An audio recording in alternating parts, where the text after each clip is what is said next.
வணக்கம். இது index TV 32 inch LED TV. என்ன கம்ப்ளைண்ட்னா, அது பவர் ஆன் பண்ணால் டிஸ்பிளே வரல, ஆடியோ ஓகே, டிஸ்பிளே வரல. இது டிஸ்பிளேயில் பேக்லைட் கம்ப்ளைண்ட்டு. இந்த மாதிரி தட்டி பார்த்தோம்னா டிஸ்பிளே கம்ப்ளைண்ட்டுனா உங்களுக்கு லைட் அந்த இடம் மட்டும் ஒரு மாதிரி ஃப்ளிக்கர் ஆகும், அந்த தட்டுற இடம் மட்டும் ஒயிட் மார்க்கு வந்துட்டு இது எந்த ஒரு ரெஸ்பான்ஸ் இல்லை. இது பேக்லைட் கம்ப்ளைண்ட்டு. ஆல்ரெடி இன்னொருத்தர் பேக்லைட் மாற்றி கொடுத்தது தான், ஒரு 15 days கூட வரல. Repeat complaint. இந்த செட்டு நம்மக்கிட்ட வந்துருக்கு. ஃபஸ்ட்டு ஆன் பண்ணி பேக்லைட் வோல்டேஜ் கரெக்டாக இருக்கா என்னென்னு பார்க்கணும். பேக்லைட்டு ட்ரைவரில் எதுவும் கம்ப்ளைண்ட் இருக்கா என்னென்னு ஃபஸ்ட்டு செக் பண்ணணும். அடுத்து ஓப்பன் பண்ணி பேக்லைட்டை செக் பண்ணலாம்.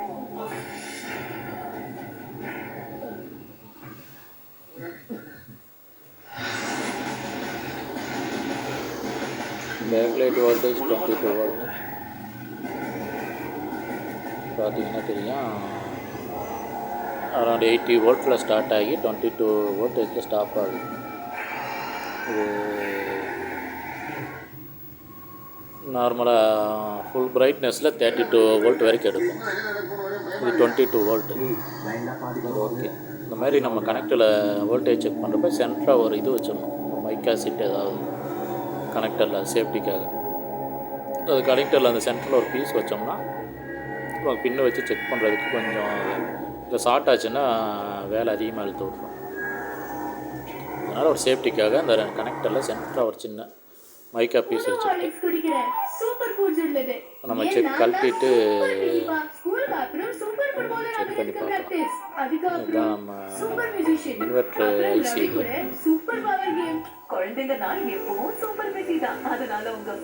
சின்னதாக 8 pin ஐசி இருக்கு பாருங்க, ஒரு இன்வெர்டர் ஐசி. இதில் தான் நமக்கு 12 volt இன்புட் வரும்.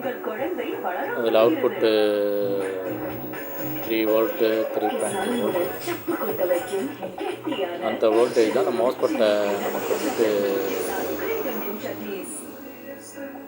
ஆன் பண்ணி விடுறது. மவுஸ்பெட் ஆன் ஆனால் தான் பேக்லைட் ஆகும். 8 pin வரும். அந்த லாஸ்ட்டு கீழே 2 பின்லையும் 1.2 volt வரும். 1 volt 1.2 volt. மவுஸ்பெட் தான் ஃபிக்ஸிங் பண்ணி பேக்லைட் ஆன் பண்ணுறது. ப்ராசஸர் ஐசி ஆன் ஆனவங்க இந்த இன்வெர்டர் ஐசி ஆன் ஆகணும். இன்வெர்டர் ஐசி வோல்டேஜ் வோல்ட் ப்ராசஸரில் வந்து நமக்கு அதில் 3.5 volt கேமரா ரிலீஸ் பண்ணால் 3.5 volt மோஸ்பெட்டுக்கு போகணும். மோஸ்பெட்டுக்கு போய் மோஸ்பெட் ஆன் ஆகி தான் நமக்கு பேக்லைட்டுக்கு தேவையான வோல்டேஜும் இதுதான் மோஸ்பெட்டு. இந்த மோஸ்பெட்டு நம்பர் பார்த்திங்கன்னா 20NN5.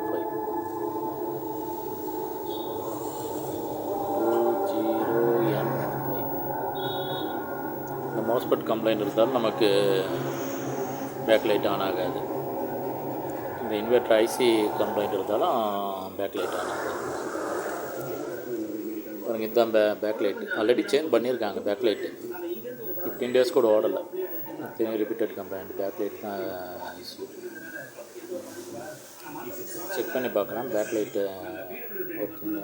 ஒரு ஸ்ட்ரிப் ஓகே, ஒரு ஸ்ட்ரிப் ஓகே. 16.8 volt இருக்குது. 16.8 volt ஓகே. 6 LED 5 6 18 18 volt வரைக்கும் இருக்கும். வோல்டேஜ் ஒரு 1 volt 2 volt plus R minus வரும். இந்த ஸ்டெப்பு ஒர்க் ஆகல. இந்த ஸ்டெப் பார்த்திங்கன்னா இது சுத்தமாக ஒர்க் ஆகலை. இந்த எல்இடி 4 LED எரியுது இந்த ஸ்டெப்பில். அப்போ ஒரு எல்இடி இதில் ஓப்பன் ஆச்சுனாலும் நமக்கு மற்ற எல்இடி சரியாது. 5 எல்இடி எரியுது. 5 எல்இடி ஒர்க்கிங்கில் இருக்குது ஒரு ஸ்டெப்பில். ஃபஸ்ட் எல்இடி மட்டும் ஒர்க் ஆகலை. இது சீரியஸ் கனெக்ஷனால் ஒரு எல்இடி ஓப்பனில் இருந்தாலே நமக்கு ஃபுல்லாக டெட் கண்டிஷனில் தான் இருக்கும். டிஸ்பிளே சுத்தமாக டிஸ்பிளே ஆன் ஆகாது. இதில் சில டிவியில் பேரலாக வரும். பேரலாக எல்இடி கொடுத்துருந்தாங்கன்னா நமக்கு ஆஃப் டிஸ்பிளே, அந்த சைடில் மட்டும் கொஞ்சம் டிஸ்பிளே டார்க்காக தெரியும். அந்த மாதிரி இஷ்யூஸ் வரும். இந்த மாதிரி சீரியஸில் கனெக்ஷன் கொடுத்துருந்தாங்கன்னா நமக்கு ஃபுல்லாக 2 எல்இடியுமே 2 ஸ்டெப்புமே ஃபுல்லாக ஸ்டார்ட் ஆன் ஆகாது. இது புது ஸ்டெப்பு தான் மாற்றிருக்காங்க. பட் ஆனால் என்ன இஷ்யூன்னா இதில் voltage okay, 6 LED 3 volt LED தான் இருக்குது ஒரு ஸ்டெப்பில். அந்த பழைய ஒரிஜினல் ஸ்டெப்லேயும் 3 வோல்ட் எல்இடி தான், இதுலேயும் 3 வோல்ட் எல்இடி தான். என்ன ஒரு சின்ன டிஃப்ரெண்ட்டுனா, ஒரிஜினல் ஸ்டெப்பில் 33 மில்லி ஆம்ப்ஸ் எடுக்குது. இவங்க மாற்றி இருக்கிற இந்த புது ஸ்டெப்பில் 27 மில்லி ஆம்ப்ஸ். இந்த ஆம்ஸ் தான் டிஃப்ரெண்ட்டு. பழைய ஸ்டெப்பு சேம் தான், சேம்னா கொஞ்சம் வேரி ஆகுது. அதனால தான் அந்த ரெஃப்ளெக்டர் சீட்டுக்கு மேலே ஃபிக்ஸ் பண்ணியிருக்காங்க பாருங்கள். ஒரிஜினல் ஸ்டெப்பு வந்துச்சுன்னா உங்களுக்கு ரெஃப்ளெக்டர் கீழே அடியில் தான், பாட்டமில் தான் அந்த ஸ்டெப்பு சீட் ஆகும். நம்ம கொஞ்சம் டிஃப்ரெண்ட்டாக வாங்கிட்டு வந்து வோல்டேஜ் சேம் அப்படின்னு ஃபிட் பண்ணோம்னா அது கரெக்டாக அந்த ரிஃப்ளெக்டர் சீட்டில் கரெக்டாக அந்த ஹோல்ஸுக்கு சீட் ஆகாது. ஸ்ட்ரிப்பை வந்து நம்ம மேலே வச்சு ஃபிக்ஸ் பண்ணுற மாதிரி தான் இருக்கும். அதை ஃபிக்ஸ் பண்ணலாம். ஆம்பியர் ரேட்டு கரெக்டாக செக் பண்ணிவிட்டு மாற்றுறது தான் பெஸ்ட்டு. இல்லைன்னா ரிப்பீட்டட் கம்ப்ளைண்ட் வந்துக்கிட்டே தான் இருக்கும். நம்ம டிரைவரை செக் பண்ணுவோம், இன்வெர்டர் டிரைவரை செக் பண்ணிக்கிட்டு டைம் வேஸ்ட் ஆகிட்டுருக்கு. அந்த மில்லி ஆம்ஸ் எப்படி செக் பண்ணுறது, ஸ்ட்ரிப்போட ஆம்பியர் எப்படி செக் பண்ணுறதுன்னு உங்களுக்கு ஒரு அடுத்த வீடியோவில் நான் போடுறேன். இங்கே பாருங்கள், இந்த ஸ்ட்ரிப்பு ஓல்டு ஸ்ட்ரிப். அது இப்போ ஒரிஜினல் ஸ்ட்ரிப்பு நம்ம ஆர்டர் பண்ணி வாங்கியாச்சு. ஒரிஜினல் ஸ்ட்ரிப்பில் பார்த்தீங்கன்னா அந்த கனெக்டர் வந்துட்டு சைடில் வரும். இதில் இந்த மாற்றி இருக்கிற ஸ்ட்ரிப்பில் எண்டில் வருது. அது ஸ்டார்டிங் பாயிண்ட்லேயே சைடில் வருது.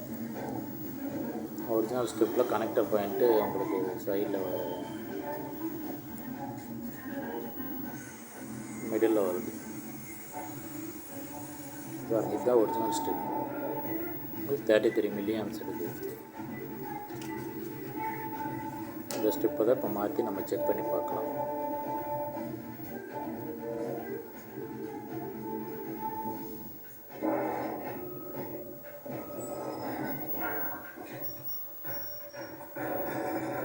இது இந்த ஆம்பியர் ப்ராப்ளம் நமக்கு வேறு ஸ்ட்ரிப்பு மாற்றினோம்னா அதுக்கு செப்பரேட்டாக இன்வெர்டர் போர்டு வச்சோம்னா ஓகே, அது மேனேஜ் பண்ணிடும். உங்களுக்கு ஸ்ட்ரிப்புக்கு எவ்வளோ வோல்டேஜ் ஆம்பியர் தேவையோ அதுக்கு தகுந்த மாதிரி அது ஆட்டோமேட்டிக்காக கட் ஆஃப் ஆகிக்கும். இது மதர் போர்ட்லேருந்து வர்றதுனால அது இது இம்பெக்ஸ் டிவி மார்க்கெட் போர்டு தான் போட்டிருக்காங்க.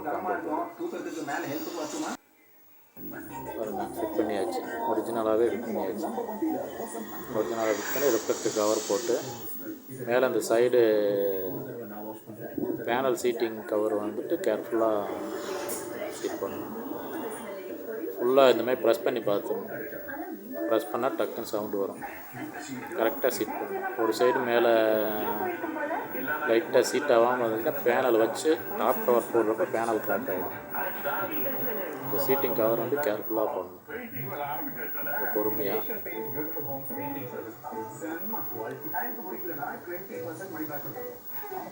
போட்டாச்சு. நம்ம ரெஃப்ளெக்டிவ் சீட்டு மேலே ரெஃப்ளெக்டிவ் கவர் ரெண்டும் போட்டு ஃபுல்லாக ஃபிட் பண்ணியாச்சு. இப்போ ஆன் பண்ணி செக் பண்ணி பார்க்கலாம்.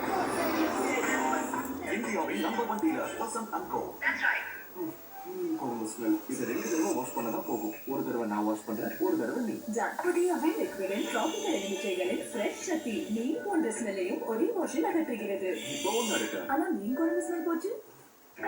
சீட்டோ ஜலதோஷம் இருமல் வர ஓகே ஃப்ரெண்ட்ஸ், தேங்க்ஸ் ஃபார் வாட்சிங். அடுத்து நம்ம இந்த ஸ்ட்ரிப்போட மில்லி ஆம்ஸ் எப்படி கால்குலேட் பண்ணுறது, எப்படி செக் பண்ணுறது நம்ம அடுத்த வீடியோவில் பார்க்கலாம்.